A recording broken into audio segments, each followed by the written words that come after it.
8年前，一个巴西导演拍了一部讽刺美国政府的科幻片，他以翻拍无数人的童年回忆《机械战警》的名义，实际上却是在极尽嘲讽着美国的霸权主义。电影的开头就是高能。黑人主持人正在虔诚地盛赞着美国维护世界和平的决心，因为他们所研发制造的机械警察正在以和平自由的名义被投放到伊朗首都进行维和试验。冰冷的机器胁迫着所有人走上大街，接着被毫无隐私地扫描全身。这边主持人还在恬不知耻地替当地居民感谢美国政府的无私伟大，而另一边，真正的当地居民已经到了爆发的边缘。一部分无法忍受压迫的人决定拿起武器反击，但面对毫无感情可言的机械警察，他们的反抗无疑成了以冷击石。男孩看着父亲被残忍的杀害，愤怒的他拿着刀就冲了出去，但下一秒他也被残忍的射杀。而这一切都被记者实时传回了演播室。黑人主持人被光速打脸的同时，也引起了美国民众的轩然大波。迫于舆论的压力，政府不得不颁布了禁用机器人的法令。这一法令的实行，直接导致了生产机器人的奥米公司每年的损失高达6000亿。为了彻底的打开国内市场，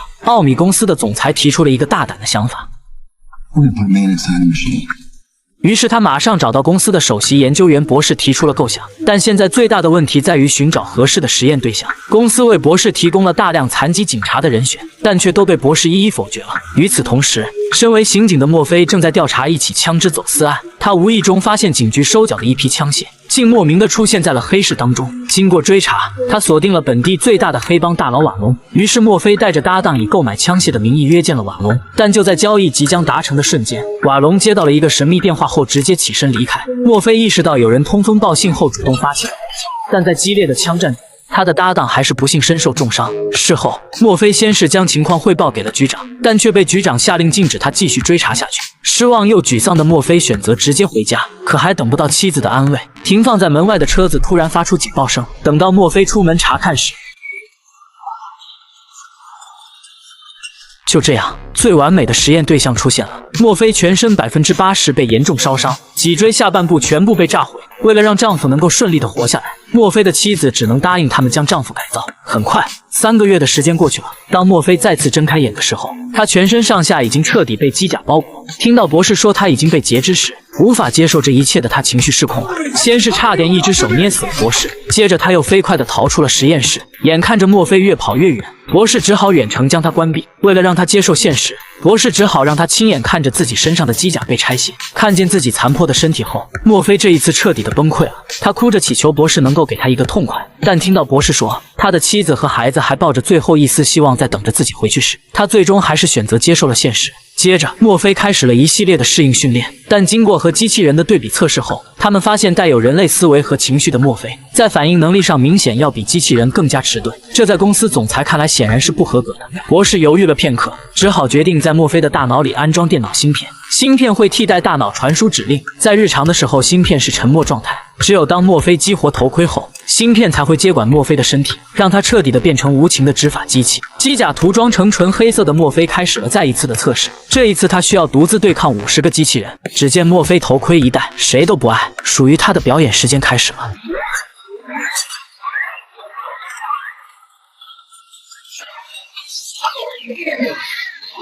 升级改造后的墨菲彻底的化为了无情的杀戮机器，暂时摒弃一切人类情感的他，每一次的出击都毫不犹豫，凭借着自带的瞄准外挂，甚至没有一颗子弹是被浪费的。就这样，墨菲以一人之力压倒性的碾压了战场。顺利毕业后，墨菲带着一脸忐忑回到了久违的家里。尽管现在的他甚至都不能称之为人了，但妻子依旧第一时间给了他一个温暖的拥抱，儿子也一脸期待地等着父亲一起玩新到的电子游戏。家人的包容和接纳让他彻底地放下了所有顾虑。到了第二天，警局举办了一场盛大的见面会迎接墨菲的回归。在他登场的前夕，博士将整个警局的数据库上传到了他脑海里。可当他看到自己预显的监控画面时，他的情绪再一次失控，接着导致整个系统直接崩溃了。但眼看着所有的媒体都在外面等着他，博士只好在他的大脑芯片里设置更多的模块，从而吸收他的多巴胺和肾上腺素。而这样做的后果会让墨菲彻底的丢失掉人类的情感，变成一个没有感情的机器人。所以墨菲无视了妻子期待的眼神和儿子的关心，像陌生人一样转身走开。上台后的他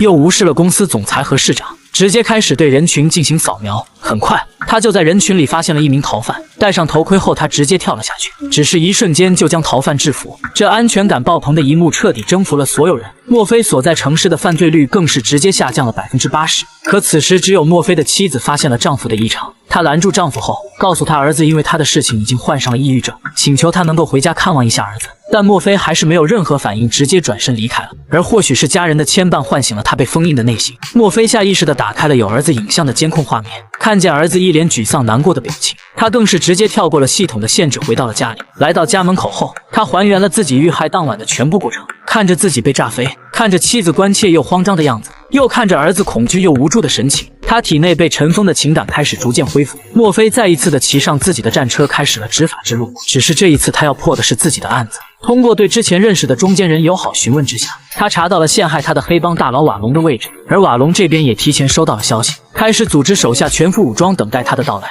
当瓦隆拉下电闸，戴上夜视仪后，化身为复仇战警的墨菲也直接冲了进来。戴上面具的他，就像是黑暗中的死神，在无情地收割着生命。所有的小弟都被一网打尽，就连大佬瓦隆也被射成了筛子。在打扫战场时，他在枪支上提取到了警局里同事的指纹。看着气势汹汹的墨菲进入警局，内鬼也意识到大事不妙了。面对着墨菲的审判以及监控的铁证下，其中一个内鬼还想反抗，直接被他就地正法了，眼看只能认罪。另一个内鬼毫不犹豫地选择坦白从宽，他告诉墨菲一切都是局长指使。墨菲怒气冲冲地来到局长面前，准备迫使局长当众坦白一切罪状时，机器人公司却远程关闭了他的系统。事情发展到这一步，公司也不想再主动制造新闻了，但总裁却认为这是一个很好的突破口，于是他主动揭发了警局的内幕，诱导群众抵触人类警察。经过他们的这一系列操作后，禁止机器人的法案终于被废除。于是总裁第一时间下令决定彻底关闭墨菲，因为当6000亿的订单到手后，他的存在反而变成了公司最大的不确定因素。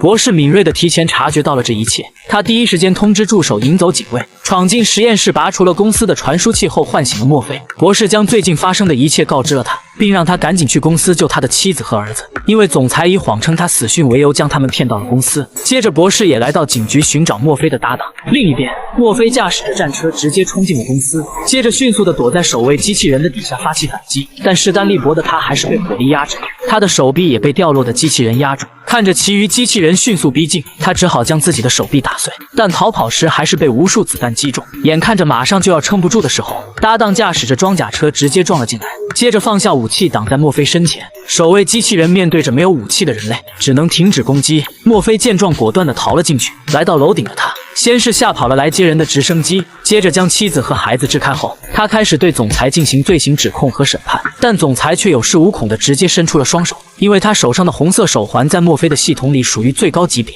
墨菲无法对他发起任何攻击。如果他执意对抗系统的话，他就会被强制关闭。但墨菲依旧不断地尝试抬起手臂，看着总裁将枪对准了自己的家人，他集中全部的意志，终于在最后时刻冲破了程序。